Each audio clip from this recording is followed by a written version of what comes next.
Programming series के आज की इस वीडियो में हम OS लाइब्रेरी के बारे में जानेंगे।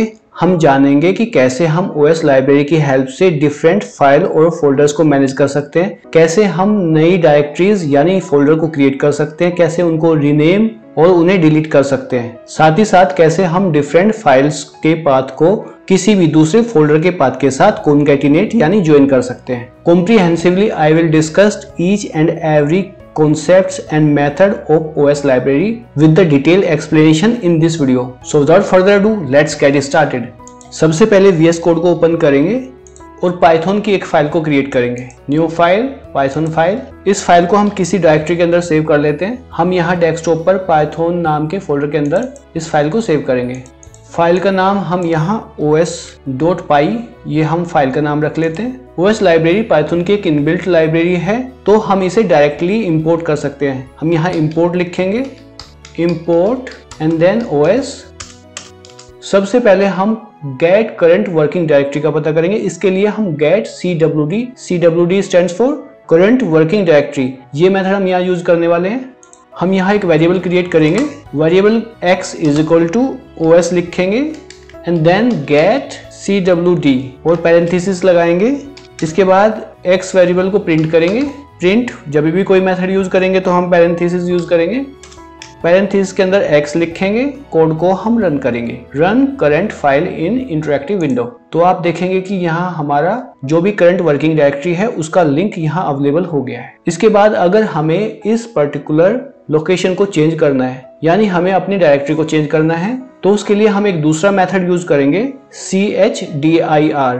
ch stands for change, dir stands for directory. तो हम यहाँ चेंज डायरेक्टरी के लिए अलग से एक मेथड यूज करेंगे। तो हम यहाँ डायरेक्टली अपने x वेरिएबल के ऊपर ही OS लिखेंगे, chdir पैरेंथेसिस लेंगे और सिंगल और डबल इन्वर्टेड कोट्स आप कोई भी ले सकते हैं। इसके बाद मैं इसी लिंक को यहाँ कॉपी कर लेता हूँ और मैं इसमें से ही पाइथन को हटा लेता हूँ, यानी मैं बस डेस्कटॉप तक का ही डेटा एक्सेस करना चाहता हूँ यानी फोल्डर एक्सेस करना चाहता हूँ। तो मैं इसे यहाँ लिखूंगा, उसके बाद इसे रन करेंगे तो आप देखेंगे कि यहाँ एक एरर आ गया है, क्योंकि बैकस्लैश को पाइथन के अंदर एस्केप कैरेक्टर की तरह यूज किया जाता है। तो हम अपने URL को जो भी हमने डायरेक्टरी यहाँ सेलेक्ट किया है इसके पहले R लिख देते हैं। R stands for raw, means कि हम अपने स्ट्रिंग को रॉ स्ट्रिंग कंसीडर करेंगे। तो आप देखेंगे कि यहाँ हमारा करंट वर्किंग डायरेक्टरी डेस्कटॉप तक ही है। तो हम वापस से अपनी करंट डायरेक्टरी को चेंज कर लेते हैं। वापस यहाँ बैकस्लैश लगाएंगे एंड पाइथन लिखेंगे,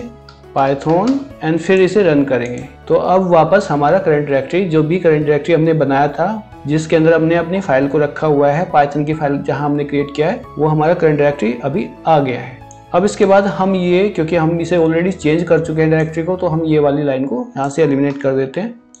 अब नेक्स्ट मेथड को देख लेते हैं। नेक्स्ट मेथड हम लिस्ट फाइल एंड डायरेक्टरीज के बारे में पता करेंगे। हम देखेंगे कि इस करंट डायरेक्टरी के अंदर कितनी फाइल एंड फोल्डर्स अवेलेबल है। लिस्ट फाइल एंड डायरेक्टरीज के लिए हम लिस्ट dir ये मेथड हम यूज करने वाले हैं। तो हम यहाँ गेट CWD की प्लेस पर लिस्ट dir लिखेंगे और इस कमांड को हम यहाँ अपनी फाइल को रन कर लेंगे। आप रन करेंगे तो आप यहाँ देखेंगे कि हमारी जितनी भी फाइल इस फोल्डर के अंदर एग्जिस्ट करती है वे सारी एक लिस्ट की फॉर्म में यहाँ आ गई है। तो इस तरह से हम अपनी जितनी भी फाइल्स और फोल्डर्स हमारे करंट लोकेशन पर अवेलेबल होंगे वे एक लिस्ट की फॉर्म में आ जाएंगे। इसके अलावा आप यहाँ फॉर लूप भी लगा सकते हैं। जैसे मैं यहाँ फॉर लिखूंगा x इन x, यानी मैं x को x वेरिएबल के अंदर ही लूप लगा के यानी फॉर लूप लगा के उसे मैं अलग अलग लाइन में राइट कर सकता हूँ। क्लियर ऑल कर लेते हैं, उसके बाद कमांड को रन करेंगे तो आप देखेंगे कि यहाँ फॉर लूप लग गया है, जिसकी वजह से हर एक लाइन में एक फाइल का नाम आ गया है। इसके बाद नेक्स्ट मेथड देखते हैं। नेक्स्ट मेथड हम एक फाइल क्रिएट करेंगे, लेकिन उसके पहले हम एक डायरेक्टरी क्रिएट कर लेते हैं, क्योंकि file directly OS library create नहीं कर सकती, लेकिन मैं फाइल भी यहाँ आपको क्रिएट करके दिखाऊंगा। सबसे पहले हम एक डायरेक्टरी यहाँ क्रिएट कर लेते हैं, देन उसके बाद एक फाइल क्रिएट करते हैं। तो डायरेक्टरी क्रिएट करने के लिए हम यहाँ mkdir, mk stands for make, dir stand for directory, यानी हम यहाँ एक नई डायरेक्टरी क्रिएट करेंगे। यहाँ वापस आएंगे, फॉर लूप हटा देते हैं, यहाँ से प्रिंट को वापस लेते हैं और यहाँ x वेरिएबल के ऊपर हम क्या करते हैं, OS लिखेंगे, mkdir लिखेंगे, पैरेंथेसिस लगाएंगे, सिंगल कोट या डबल कोट लगाएंगे, उसके बाद किसी फोल्डर का नाम बना लेते हैं। तो हम यहाँ लिखेंगे न्यू अंडरस्कोर फोल्डर, रन करेंगे तो आप देखेंगे कि यहाँ हमारी लिस्ट के अंदर न्यू फोल्डर ऑलरेडी ऐड हो गया है। अब एक बार हम अपने करंट वर्किंग लोकेशन पे भी जाके देख लेते हैं कि वहाँ कोई फाइल या फोल्डर बना है क्या। तो आप यहाँ देखेंगे कि कोई भी फाइल या फोल्डर हमें यहाँ नहीं दिखाई दे रहा है, बस हमारी पहले से ही जो फाइल एग्जिस्ट करती है सिर्फ वही यहाँ अवेलेबल है। तो हम यहाँ रिफ्रेश कर लेते हैं, पहले विंडो को रिफ्रेश करेंगे तो आप देखेंगे कि यहाँ हमारा os.py की फाइल भी आ गई है और जो फोल्डर अभी हमने क्रिएट किया है वो भी हमारे यहाँ आ गया है। इसके बाद यहाँ एक फाइल भी क्रिएट करते हैं। तो जैसे कि मैंने पहले ही बताया कि OS लाइब्रेरी से हम फाइल्स को क्रिएट नहीं करते, तो उसके लिए हम डायरेक्ट ओपन मेथड यूज कर सकते हैं। पहले मैं मेक dir को यहाँ कमेंट बना लेता हूँ क्योंकि हमने ऑलरेडी ये फोल्डर क्रिएट कर लिया है और इसके ऊपर मैं लिखूंगा ओपन, पैरेंथेसिस लगाएंगे और यहाँ हम एक फाइल का नाम लिखेंगे। सिंगल कोट के अंदर मैं यहाँ लिखता हूँ new_file और इसका एक एक्सटेंशन देते हैं txt, यहाँ एक कोमा लगाएंगे और अब हम यहाँ एक मोड यूज करेंगे। मैंने अपनी लास्ट की कुछ वीडियोस में भी बताया है कि ओपन मेथड जब हम यूज करेंगे तो वहाँ कुछ मोड्स भी यूज करने होते हैं, जैसे x, w अपेंड के लिए a यूज करेंगे, x हम क्रिएट करने के लिए यूज करते हैं। तो यहाँ सिंगल इन्वर्टेड कोट में हम x लिख देंगे। तो हमारे पास यहाँ, और हमने क्योंकि ये वाले कोड को बंद नहीं किया तो इसे यहाँ बंद कर लेते हैं, सिंगल कोट लगाएंगे। तो हमने ओपन मेथड यूज किया है, पहले हमने अपने फाइल जो भी हम फाइल क्रिएट करने वाले हैं उसका नाम लिखा है, फिर एक कोमा दिया है, फिर उसके बाद हमने मोड दिया है, मोड यानी x हमने लिखा है, x हमें क्रिएट करना है फाइल। स्क्रिप्ट को रन करेंगे तो आप देखेंगे कि यहाँ new_file.txt ये फाइल क्रिएट हो गई है। वापस अपनी करंट डायरेक्टरी में जाएंगे और यहाँ वापस से रिफ्रेश करेंगे, रिफ्रेश तो आप देखेंगे कि यहाँ एक नई फाइल क्रिएट होगी। इसके बाद नेक्स्ट मेथड को देख लेते हैं। नेक्स्ट मेथड है रिमूव अ फाइल। किसी भी फाइल को रिमूव करने के लिए हम डायरेक्ट OS के साथ रिमूव यूज करेंगे और हम अपनी फाइल को रिमूव कर पाएंगे। तो हम सेम फाइल को जो अभी हमने क्रिएट किया है इसे ही हम रिमूव करेंगे। मैं यहाँ से दोनों लाइन ये हटा देता हूँ और यहाँ हम OS लिखेंगे, रिमूव लिखेंगे, पैरेंथेसिस सिंगल इन्वर्टेड कोट में हम उस फाइल का नाम लिखेंगे जिसे हमें एलिमिनेट करना है यानी रिमूव करना है। तो मैं यहाँ से इसे कॉपी कर लेता हूँ, इसमें पेस्ट कर देंगे और मैं इंटरेक्टिव विंडो को भी क्लियर कर लेता हूँ। उसके बाद हम स्क्रिप्ट को रन करेंगे तो आप देखेंगे कि यहाँ लिस्ट के अंदर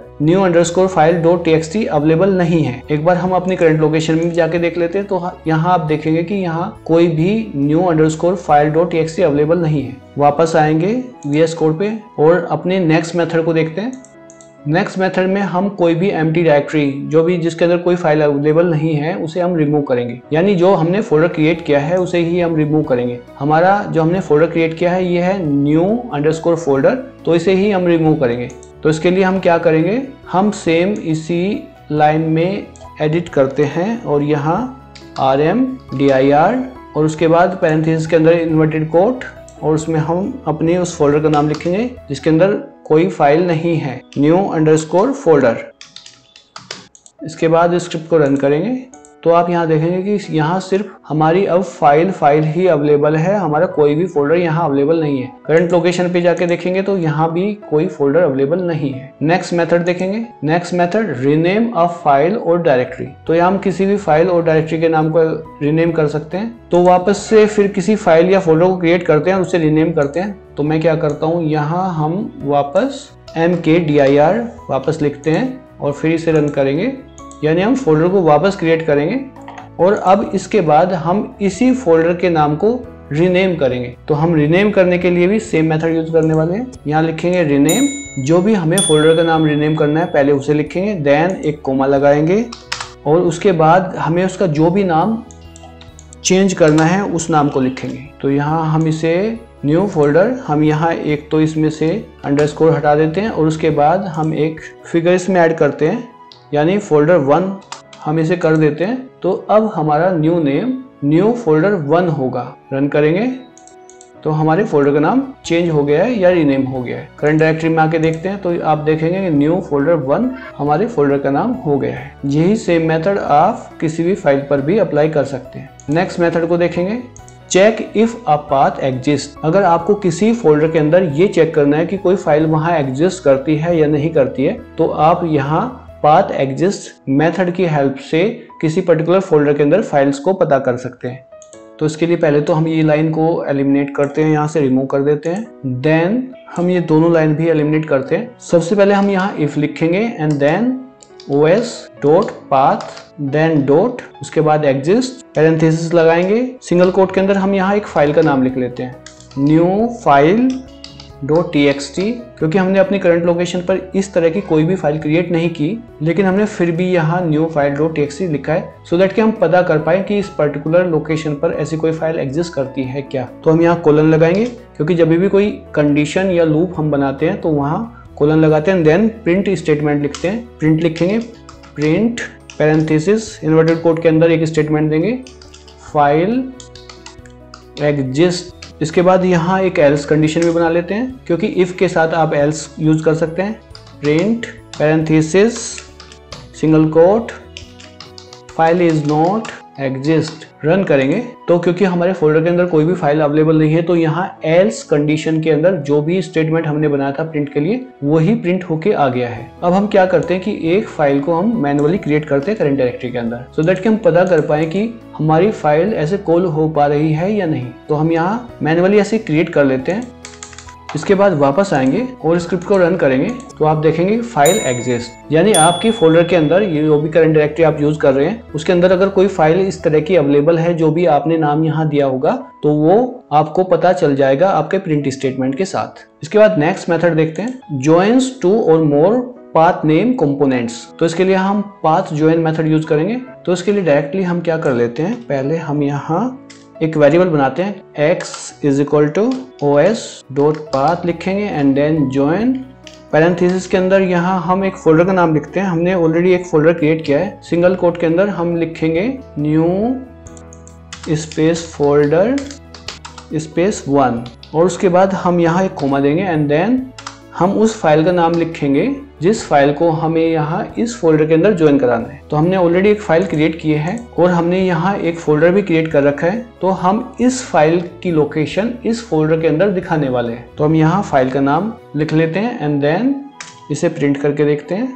प्रिंट वेरिएबल x को हम यहाँ प्रिंट करेंगे, स्क्रिप्ट को रन करेंगे तो आप देखेंगे कि यहाँ न्यू फोल्डर 1 /new file.txt ये हमारा एक फोल्डर एंड उसका लिंक यहाँ बन के आ गया है। तो इस तरह से आप अलग अलग फाइल और फोल्डर्स को एक ही सिंगल पाथ के अंदर कॉन्कैटिनेट कर सकते हैं, यानी ज्वाइन कर सकते हैं। तो आज की इस वीडियो में हमने जाना कि कैसे हम गेट करंट डायरेक्टरी का पता कर सकते हैं, कैसे हम उस डायरेक्टरी को चेंज कर सकते हैं, कैसे हम अपने किसी भी एग्जिस्टिंग डायरेक्टरी के अंदर फाइल और फोल्डर्स का पता कर सकते हैं, कैसे हम नई डायरेक्टरी क्रिएट कर सकते हैं और नई फाइल क्रिएट कर सकते हैं, किस तरह हम अपनी किसी भी फाइल को रिमूव कर सकते हैं, साथ ही साथ कैसे हम अपनी एम्प्टी डायरेक्टरी को भी रिमूव कर सकते हैं। इसके अलावा हम फाइल एंड फोल्डर को कैसे रीनेम कर सकते हैं, कैसे हम किसी फोल्डर के अंदर एग्जिस्ट किसी फाइल का पता कर सकते हैं, और लास्ट में हम अलग अलग फोल्डर और फाइल को कैसे कॉन्कैटिनेट यानी ज्वाइन कर सकते हैं। तो आज की इस वीडियो में बस इतना ही। Thanks for watching. I will see you in the next video. Till then take care, bye bye.